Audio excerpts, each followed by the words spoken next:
Greetings one, greetings all. Once again, thanks to the general public for assisting me in this. Where am I today? Well, New Brighton. What a fantastic place it is.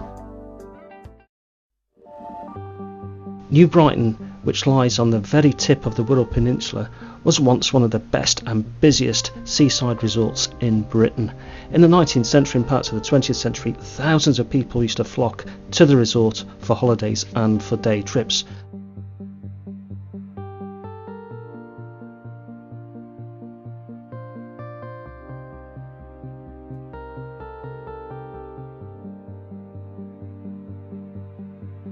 As a child coming to New Brighton, you can imagine the excitement of seeing the fort, the lighthouse, and most of all, the fantastic beach, some of the best beaches in the whole of the country, probably in Europe. The sand, absolutely wonderful underfoot. One thing I love about New Brighton, and other authorities can learn from them, is it's a free parking absolutely everywhere. Why is that? They want people to come in and use the facilities, use the entertainment.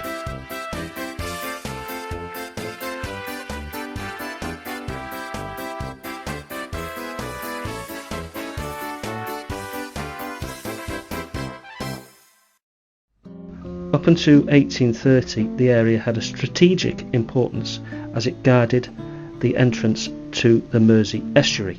And in 1830, a local merchant called James Atherton, he purchased a lot of the land around that area, and he wanted to turn it into a desirable residential area and also a watering hole for the local gentry.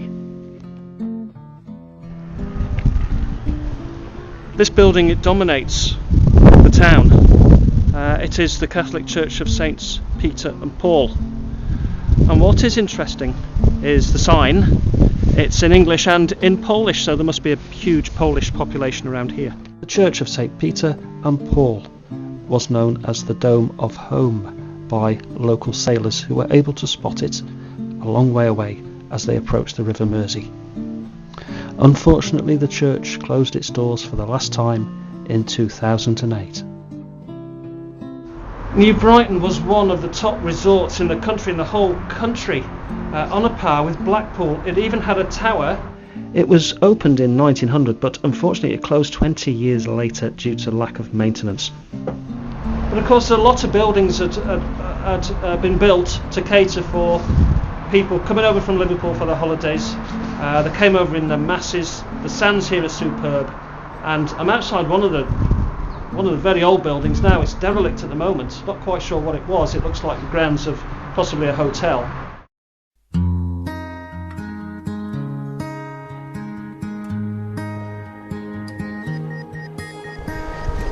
Well, behind me are the council offices, Wallasey District Council or Borough Council or whatever it is, Metropolitan Council possibly. They use names to confuse us. Fantastic building in its own right. But behind me now, or behind you, is the view that they behold every lunchtime when they come out here to have their lunch. The heyday of New Brighton was definitely between the First World War and the Second World War, after which time the popularity of the seaside resort did decline slightly. It had a renaissance in the 50s and the 60s with the introduction of music, and bands such as the Beatles would play at the Tower Ballroom in New Brighton.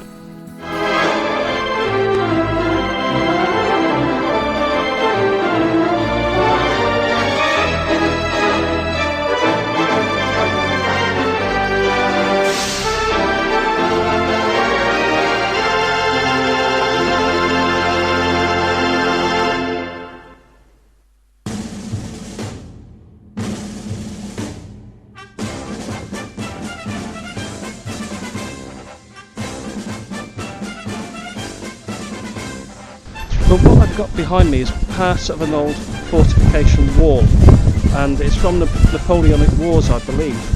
The little slits within the structure look out, guarding almost the River Mersey in case Napoleon and his minions came down, and they were prepared for that.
Well, here we are.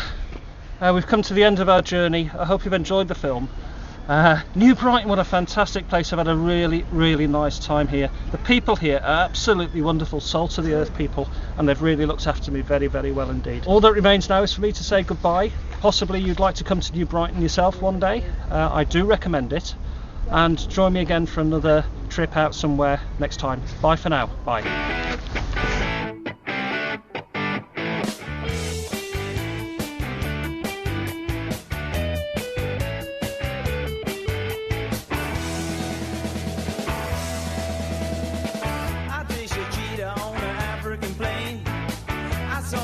In Barcelona, Spain, lost your trail while in Amsterdam. I picked it up on the Isle of Man.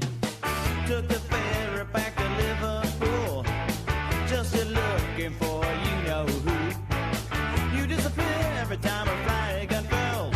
I just keep searching.